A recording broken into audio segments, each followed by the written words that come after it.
Hello and welcome dear students, welcome to Oxy education. और आज की इस वीडियो में हम बात करने वाले हैं अपने 14th एंड 15th क्वेश्चन की। इलेक्ट्रोस्टैटिक की सीरीज का ये 14th एंड 15th क्वेश्चन है। दोनों क्वेश्चन में सेम ही बात पूछी गई है। एक 2017 में आया था सीबीएसई के बोर्ड एग्जाम्स में और एक 2015 में आया था इन दिल्ली। ठीक है, तो अगर हम बात करें इन क्वेश्चंस की तो इसमें दोनों में सेम ही बात पूछी गई है। देखते हैं क्या हमें इसमें बताना। तो देखिए 14th में आपसे बोला गया था derive an expression for the electric field E due to a dipole of length 2a। ठीक है, एक डाइपोल आपको बनाना था और उसका जो लेंथ था वो 2a, नॉर्मल जो आपका जनरल डाइपोल होता है वही डाइपोल के बारे में बात यहाँ पर की गई है।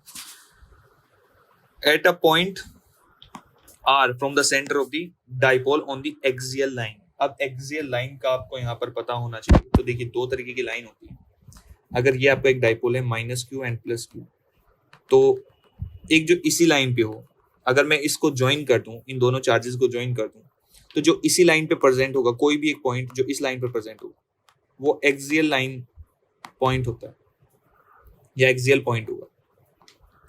ठीक है, जो भी इस लाइन पर प्रेजेंट होगा। बात समझ में आ रही है? ये एक्सियल लाइन आप कहलाती है। और अगर मैं बात करूं एक लाइन जो कि a डिस्टेंस पर होती है, या यूं कहूं कि अगर ये आपका 2a डिस्टेंस है, तो इस डिस्टेंस का जो डाइपोल की लेंथ है, इस लेंथ के मिड पॉइंट पर जो लाइन परपेंडिकुलर होगी उसको हम क्या बोलते हैं? उस लाइन को हम क्या बोलते हैं, ये आप मुझे कमेंट बॉक्स में बताएंगे। ठीक है, पोस्ट करिए, कमेंट करिए और मुझे बताइए कि इस लाइन को हम क्या बोलते हैं। कर लिया कमेंट? चलिए, तो इसको हम बोलते हैं इक्वेटोरियल लाइन। ठीक है, इसको हम बोलते हैं इक्वेटोरियल लाइन। अब हमसे यही दो यहां पर डेरिवेशंस करवाए जाते हैं जनरली डाइपोल से रिलेटेड। ठीक है, तो यहां पर हमसे पूछा गया है इस वाले क्वेश्चन में कि आपको बताना है इस एक्सियल लाइन पर, आपको इस एक्सियल लाइन पर बताना है कि कोई भी हमने एक पॉइंट लिया एक डिस्टेंस r पर from the centre of the dipole. अब सेंटर ऑफ द डाइपोल क्या होता है? सेंटर ऑफ द डाइपोल होता है ये। ठीक है, ये आपका डाइपोल हो गया, पूरा डाइपोल की लेंथ ये हो गई, तो इसका जो सेंटर होगा वो ये होगा a डिस्टेंस पर किसी भी एक चार्ज। ठीक है, आइदर -q से आप a डिस्टेंस चले जाइए तो भी आप यहीं पर पहुंचेंगे, +q से आप a डिस्टेंस चले जाइए तो भी आप यहीं पर पहुंचेंगे, क्योंकि ये टोटल डिस्टेंस कितनी है? ये 2a डिस्टेंस है आपकी। ठीक है, ये बात क्लियर है। फिर आपको सेकंड पार्ट में पूछा गया था draw a graph of E versus R, जहां पर R की वैल्यू बहुत बड़ी आपने कंसिडर की है एज कंपेयर टू A। ठीक है, दूसरे क्वेश्चन में आपसे क्या पूछा गया है? An electric dipole of dipole moment P consist of point charge +q and -q separated by a distance 2a। अब देखिए ये जो डेफिनेशन है डाइपोल मूवमेंट की ही तो है। ठीक है, इलेक्ट्रिक डाइपोल मूवमेंट की ही तो डेफिनेशन इन्होंने यहाँ पर क्वेश्चन में दे दी है, कुछ और थोड़ी ना किया है। यहाँ पर बस उसमें लिख दिया गया था कि एक डाइपोल है जिसका लेंथ 2a है। आगे क्या बोला गया है? Deduce the expression for the electric field E due to the dipole at a distance x from the center of the dipole on the axial line in terms of dipole moment P। ठीक है, आपको निकालना था कि एक x distance पर, यहां पर बस ये बोला था कि एट अ डिस्टेंस r, यहां पर बोला एट अ डिस्टेंस x। ठीक है, तो आपको ये बताना था कि अगर r डिस्टेंस पर हो एक में तो और एक में x डिस्टेंस पर हो तो कितना इलेक्ट्रिक फील्ड होगा in terms of vector P। ठीक है, और साथ में आपको ये भी प्रूव करना था अगर x जो है वो बहुत बहुत बड़ा हो a से। तो दोनों में सेम ही बात पूछी गई है। देखते हैं हम इसमें कैसे करते हैं इस क्वेश्चन को टैकल। ठीक है, चलिए, तो हमें पहले एक डाइपोल बनाना पड़ेगा। लीजिए, हमने ये डाइपोल बना लिया। यहाँ पर -q यहाँ पर रख लिया हमने चार्ज, और एक यहाँ पर हमने चार्ज रख लिया है +q। ठीक है, ऐसे ही रखा जाता है। और यहां पर हम एक लाइन बना लेंगे। ये क्या होगी? हमारी एक्सियल लाइन हो गई। ठीक है, अब मैं अगर यहाँ पर डिस्टेंसेस को दिखाऊं तो डिस्टेंसेस हमारे कैसे आएंगे?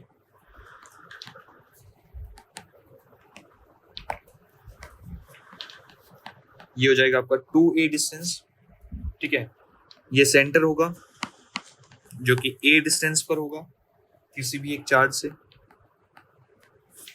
अब मैंने यहाँ पर क्या कंसिडर करना है कि लेट से मैं यहाँ पर एक पॉइंट P यहाँ पर कंसिडर कर रहा हूं जो कि x डिस्टेंस पर है, या पहले क्वेश्चन के हिसाब से इसको रख लेते हैं कि ये r डिस्टेंस पर है, ठीक है। अब आपको एक चीज का ध्यान रखना है, अगर आपको ये वाला क्वेश्चन आता है तो आपको यहाँ पर ये x डिस्टेंस ही कंसिडर करना पड़ेगा, क्योंकि क्वेश्चन की ही ये डिमांड है कि ये डिस्टेंस x होना चाहिए, ये आप r कंसिडर नहीं कर सकते हो। जैसे ऊपर वाले में पूछा गया था तो वहां पर बोला है कि r होना चाहिए वो डिस्टेंस, तो आपको वहां पर r कंसिडर करना है, तो ये बात याद रखिएगा, ठीक है। यहाँ पर गलती ना करिएगा कि आप एक ही अगर जो डेरिवेशन है उसको रट के जाएंगे तो आप वहां पर ये गड़बड़ कर सकते हैं। तो ये टीचर के ऊपर डिपेंड करेगा कि या तो वो पूरा क्वेश्चन काट सकता है, इसमें उसके पास राइट है, वो पूरा क्वेश्चन कट कर देगा, ठीक है, या फिर वो क्या करेगा, वो आपको नंबर दे देगा और आधा या 1 मार्क्स काट लेगा, ठीक है, गलत साइन यूज करने की वजह से। तो खामा में अपना आधा या 1 नंबर ना गवाएं, और यहाँ पर जो आपको दिया गया है वही आप जो साइन है वो यूज करिए, ठीक है। अब देखिए आगे क्या बोला गया है, इतना हमारा हो गया। अब इसमें हमें लिखना पड़ेगा, यहाँ पर हमें लिखना पड़ेगा, क्या लिखना पड़ेगा,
अब देखिए आपको यहाँ पर लिखना क्या पड़ेगा, let us consider an electric dipole consisting of charges plus q and minus q separated by a distance 2a and placed in vacuum.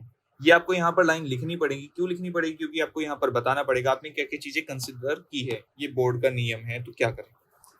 Late p be a point on the axial line at a distance r, ठीक है, हमने मान लिया यहाँ पर eight a distance r। जब आपको ये 15 क्वेश्चन आप लिखेंगे तो यहाँ पर आपको x लिख देना है r की जगह, ठीक है।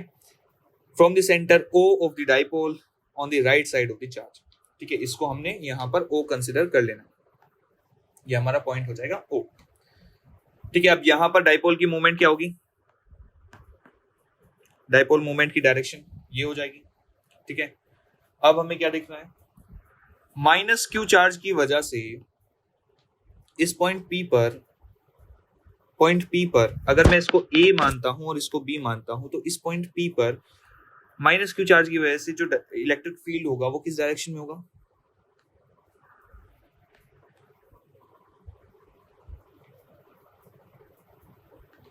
क्या ये हो जाएगा। तो क्या मैं इसको लिख सकता हूं कि ये होगा electric field at point P due to A,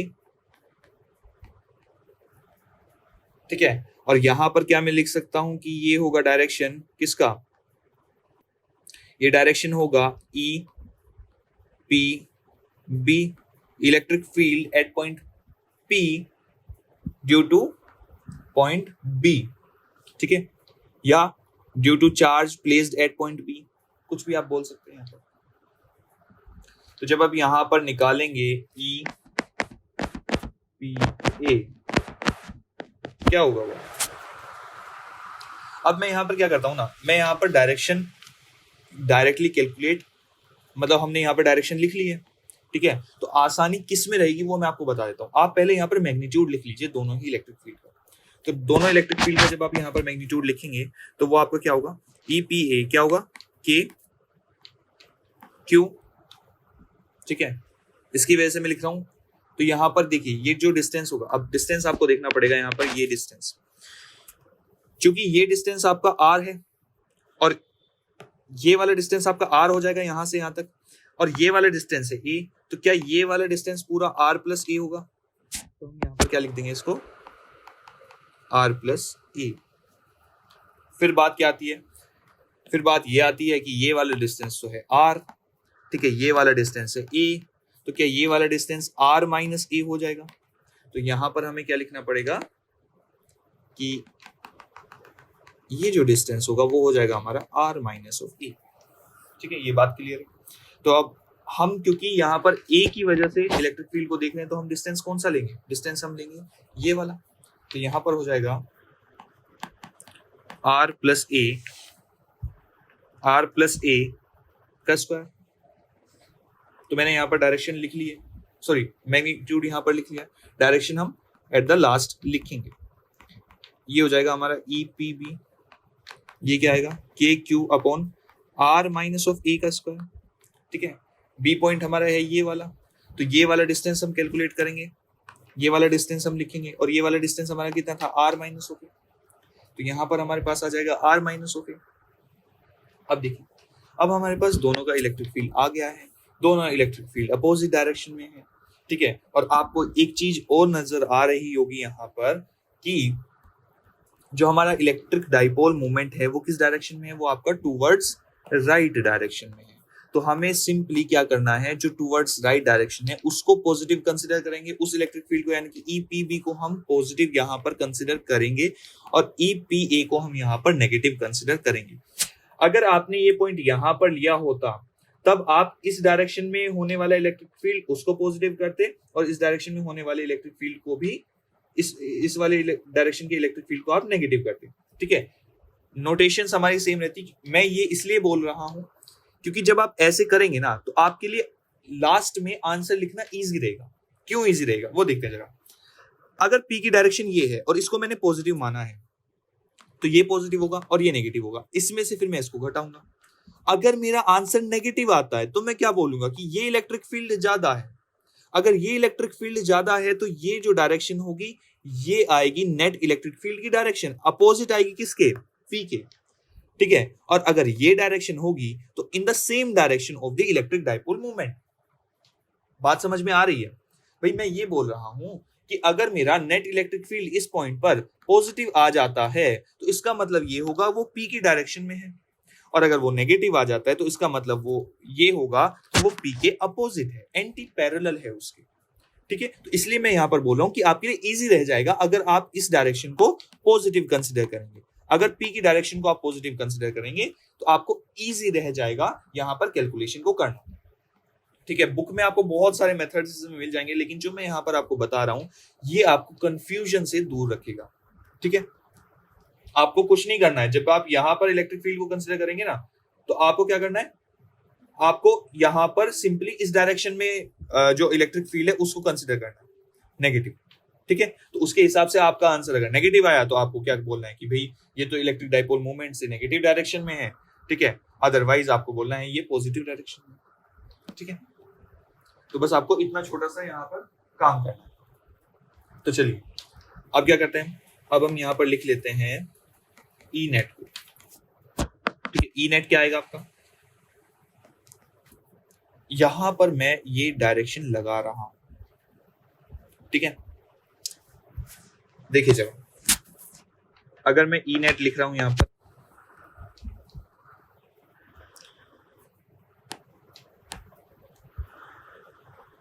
अगर मैं यहां पर ई नेट लिखता हूं तो ई नेट क्या हो जाएगा, E P B minus E P B, क्योंकि मुझे इस डायरेक्शन को पॉजिटिव कंसिडर करना था तो मैंने इस डायरेक्शन को पॉजिटिव कंसिडर किया, तो ये हो जाएगा E P B minus E P A. Simply मुझे इतना सा यहाँ पर लिखना, ठीक है, बात क्लियर इतनी। अब देखिए, अब यहाँ पर ई पी बी की वैल्यू कितनी है, ई पी बी हमारा कितना था, के Q upon R minus a का स्क्वायर, ठीक है। अगर मैं यहाँ पर इसको मैग्नीट्यूड कर देता हूँ तो देखिए हमारा क्या चेंज आएगा, क्योंकि हमने इनिशियली यहाँ पर भी डायरेक्शन कंसिडर नहीं की है तो हम यहाँ पर भी डायरेक्शन, इस पार्ट में भी डायरेक्शन अभी कंसिडर नहीं करेंगे, हम बाद में बता देंगे कि हमारी क्या डायरेक्शन आई, ठीक है। माइनस के क्यू अपॉन आर प्लस ए का स्क्वायर, सिंपल ही हो जाएगा, ठीक है। अब देखिए यहाँ पर क्या होगा, मैं इसको लिखूंगा आर प्लस ए का स्क्वायर और आर माइनस ए का स्क्वायर, ठीक है। एलसीएम अगर मैं लूंगा तो ये आ जाएगा मेरा, अगर मैं एलसीएम यहाँ पर लेता हूँ और ये आता है मेरा के क्यू, तो मेरा कॉमन आ जाएगा दोनों में से, ठीक है। यहाँ पर दोनों में ही के क्यू प्रेजेंट है आपका, तो मैं यहाँ पर के क्यू को कॉमन ले लूंगा और यहाँ पर आपका आ जाएगा ये आर प्लस ए का square minus are minus a का स्क्वायर। अगर ये आपको स्टेप क्लियर नहीं होगा तो इसको हम दोबारा से कर लेते हैं, क्योंकि मुझे ऐसा लगता है कि कुछ बच्चों को ये चीज क्लियर नहीं होगी। तो मैं यहाँ पर के क्यू निकाल लेता हूँ बाहर, ये हो जाएगा आर माइनस ऑफ ए का स्क्वायर आर प्लस ए का स्क्वायर। अब देखिए ये हो जाएगा के क्यू,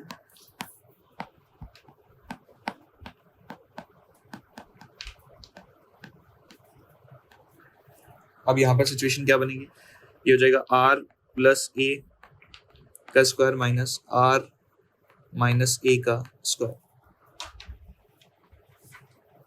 ठीक है। ये सिचुएशन होगी हमारी।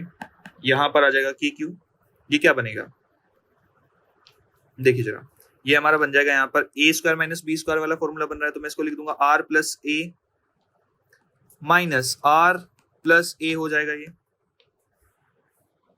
रुकिए,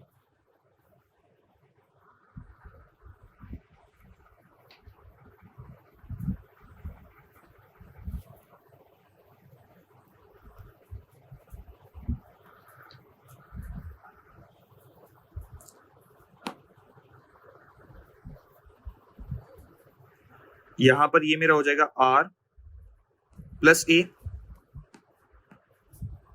ये ए हो गया आपका, माइनस आर माइनस ए, ऐसे ही R plus A plus R minus a.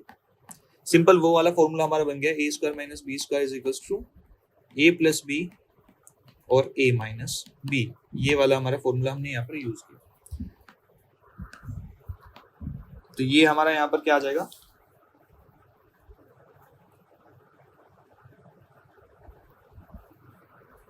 Are minus a का स्क्वायर अपॉन आर प्लस ए का स्क्वायर, ठीक है। इतना क्लियर हो रहा है।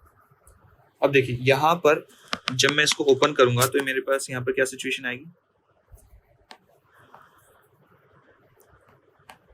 आर प्लस ए माइनस, ये माइनस आर हो जाएगा और ये प्लस ए हो जाएगा यहाँ पर, ऐसे इधर क्या बनेगा R plus A plus R minus A upon में आपका क्या हो जाएगा आर माइनस ए का स्क्वायर और आर प्लस ए का स्क्वायर, ये बना हुआ है, ठीक है। अब देखिए यहाँ पर मैं क्या कर सकता हूँ, इस आर से ये आर कैंसिल आउट हो जाएगा, यहाँ पर प्लस ए से प्लस ए कैंसिल आउट हो जाएगा, तो यहाँ पर ऊपर मेरा क्या आ जाएगा,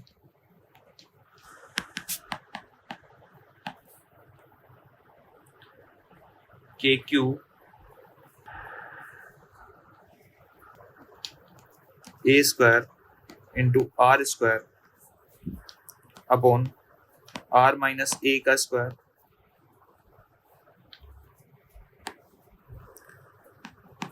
आर प्लस ए का स्क्वायर। अब इसको मैं लिख सकता हूं के क्यू ए स्क्वायर आर स्क्वायर अपॉन में, क्या मैं यहाँ पर R minus a R plus a को ऐसे अंदर लिखकर इसका स्क्वायर बाहर से कर सकता हूँ, बात तो सेम ही बनती है ना, ठीक है। तो यहाँ पर आ जाएगा के क्यू ए स्क्वायर आर स्क्वायर अपॉन, अब ये वापस मुझे रखना है, मैंने ये वाला फॉर्मूला पहले यूज किया था ए स्क्वायर माइनस बी स्क्वायर वाला, ए प्लस बी और ए माइनस बी। तो यहाँ पर भी आपका वही वाला फॉर्मूला बन रहा है, तो मैं क्या इसको लिख सकता हूँ, R square minus A square का स्क्वायर। तो यहाँ पर हमारे पास सिचुएशन कुछ ऐसी निकल कर आ चुकी है। ठीक है, एक हमने यहाँ पर छोटी सी मिस्टेक कर दी है, वो ये है कि यहाँ पर हमें ये नहीं मिलेगा, हमें यहाँ पर क्या मिलेगा, हमें यहाँ पर 2a मिलेगा। मैंने गलती से इसको a स्क्वायर लिख दिया है। ठीक है, तो यहाँ पर ये हो जाएगा 4ar। ठीक है, अब देखिए, अब मैं यहाँ पर एक चीज और कर सकता हूं कि 2 को बाहर लिख दूंगा, इसको 2a ऐसे करके लिख दूंगा और r ऐसे लिख दूंगा। सिंपली मैंने इसको ब्रेक करके लिखा, इस वाले पार्ट को यहाँ पर थोड़ा सा ब्रेक करके लिखा है, जिससे कि मुझे यहाँ पर एक एक्सप्रेशन मिल जाए, बहुत ही अच्छा सा एक्सप्रेशन, ये वाला, जो कि किसके इक्वल है, पी के इक्वल होता है। पी यहाँ पर हमारा क्या है, इलेक्ट्रिक डाइपोल मोमेंट।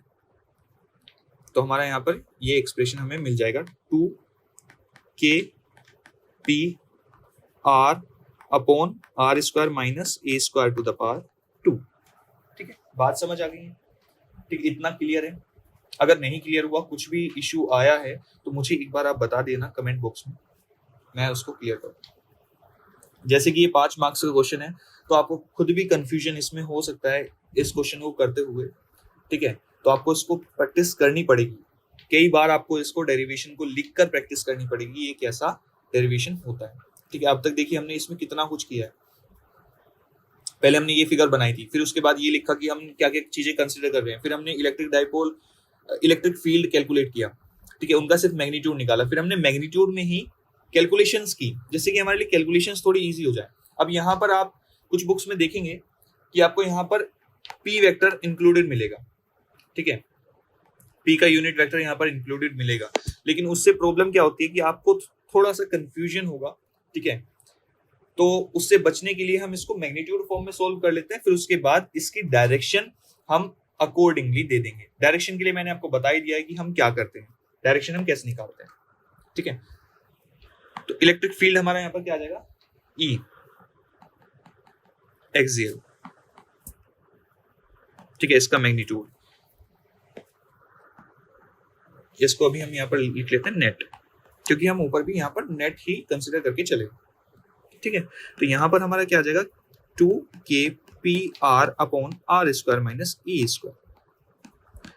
अब अगर बात करें मैग्नीट्यूड की, कब, जब हमारा आर जो है वो बहुत बहुत बड़ा होगा ए से, उस सिचुएशन में क्या हो जाएगा कि हम ए स्क्वायर को नेग्लेक्ट कर देंगे।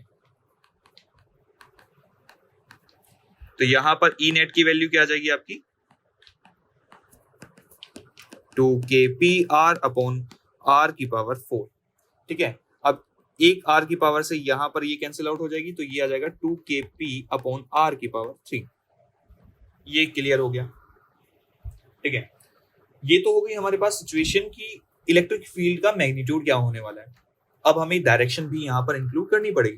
तो डायरेक्शन के लिए मैंने आपको एक चीज बताई थी कि हम क्योंकि इस डायरेक्शन को पॉजिटिव कंसीडर कर रहे हैं, इलेक्ट्रिक डाइपोल मूवमेंट की डायरेक्शन को हम पॉजिटिव कंसीडर कर रहे हैं, यानी कि ईपीबी हम पॉजिटिव कंसीडर करेंगे, ईपीए को हम नेगेटिव कंसीडर करेंगे, जो कि हमने यहाँ पर किया, और हमारा एट द एंड जो रिजल्ट था वो पॉजिटिव आया। तो इसका मतलब क्या हुआ, इसका मतलब ये हुआ कि ये जो डायरेक्शन होगी यही हमारी इलेक्ट्रिक फील्ड की डायरेक्शन होगी, नेट इलेक्ट्रिक फील्ड। यानी कि हम इलेक्ट्रिक डाइपोल मूवमेंट की डायरेक्शन में ही नेट इलेक्ट्रिक फील्ड को देखेंगे। तो हमें यहां पर क्या करना होगा, हमें अगर ये लिखना है तो हम यहां पर सिंपली ऐसा लिख सकते हैं, क्या, 2kp upon R cube into P का यूनिट वेक्टर। ठीक है, ये हम यहां पर कर सकते हैं। इसको हम k को यहां पर लिख देंगे क्या, 1/4 pi epsilon naught into 2p upon R cube, p का यूनिट वेक्टर।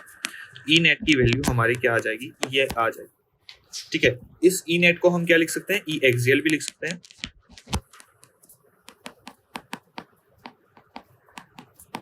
ठीक है, ये सारी पॉसिबिलिटीज मैं आपको इसलिए बताता हूं क्योंकि आपको सब चीजें नहीं वहां पर लिखनी है, आपको यहाँ पर सब चीजें नहीं लिखनी होती है बोर्ड एग्जाम में। ठीक है, जितना आपको याद आए लिख दो, अगर आपके पास टाइम है तो आप लिख दीजिए जितना आपको याद आता है, ठीक है, आपके लिए वो अच्छा ही होगा। ज्यादा लिखने के नंबर नहीं कटते हैं, लेकिन कम लिखने के नंबर जरूर कट जाते हैं, ठीक है। अब देखिए, ये तो हमने अभी तक सिर्फ डेरिवेशन किया इलेक्ट्रिक फील्ड का एक्सियल पॉइंट पर। यहां पर हमसे एक और चीज पूछी गई थी इस वाले क्वेश्चन में, draw a graph of E versus R। Second वाले में नहीं पूछा गया है ये, इसमें बस हमें प्रूफ करने के लिए बोला गया था ऐसा कुछ, तो हमने वो चीज हमने यहाँ पर प्रूफ कर दी है। देखिए आप जरा, 2p/r³ है, ठीक है, वहां पर x³ हमसे पूछा गया है, और ये 1/4πε0 है, और p वेक्टर की डायरेक्शन है, तो ये हमने प्रूफ कर दिया है, ठीक है। अब हमें बताना है कि इलेक्ट्रिक फील्ड और R में क्या ग्राफ होने वाला है। तो आपको पता होगा जब भी कोई क्वांटिटी, यहां पर मैं आपको एक छोटा सा एग्जांपल ऐसे देता हूं, y अगर इनवर्सली प्रोपोर्शनल है x के, तो हमारा इनका जो ग्राफ है वो कुछ ऐसा बनता है, ऐसा कुछ ग्राफ हमारा यहाँ पर इसमें बनता है, ठीक है। तो यहाँ पर क्योंकि आप देख रहे हैं इलेक्ट्रिक फील्ड जो है वो इनवर्सली प्रोपोर्शनल है r³ के, तो हमारा यहाँ पर भी जो ग्राफ है वो कुछ इस तरीके का ही बनेगा, सिमिलर ग्राफ यहाँ पर हमारा बनेगा। तो ये हो जाएगा R, ये हो जाएगा E, और ये हो जाएगा हमारा ऐसा ग्राफ इसका, ठीक है। आई होप आपको ये क्लियर रहा होगा, और जो मैंने थोड़ी भी मेहनत इसमें की है आपको वो पसंद आई होगी, ठीक है। मैंने आपके बहुत सारे डाउट्स इसमें क्लियर किए होंगे। तो अगर आपको वीडियो अच्छी लगे, मेरी मेहनत अच्छी लगे, तो प्लीज शेयर करना अपने दोस्तों के साथ कि हाँ, सीबीएसई के जो भी प्रीवियस ईयर के क्वेश्चन है वो यहाँ पर हम डिस्कस कर रहे हैं, तो ये अपने दोस्तों के साथ आप प्लीज शेयर कीजिएगा, ठीक है। सब्सक्राइब कीजिएगा और कमेंट करिए अगर आपको कुछ भी समझ नहीं आता है, और अगर कुछ इम्प्रूवमेंट चाहिए तो भी आप मुझे कमेंट बॉक्स में बता सकते हैं। Thank you so much.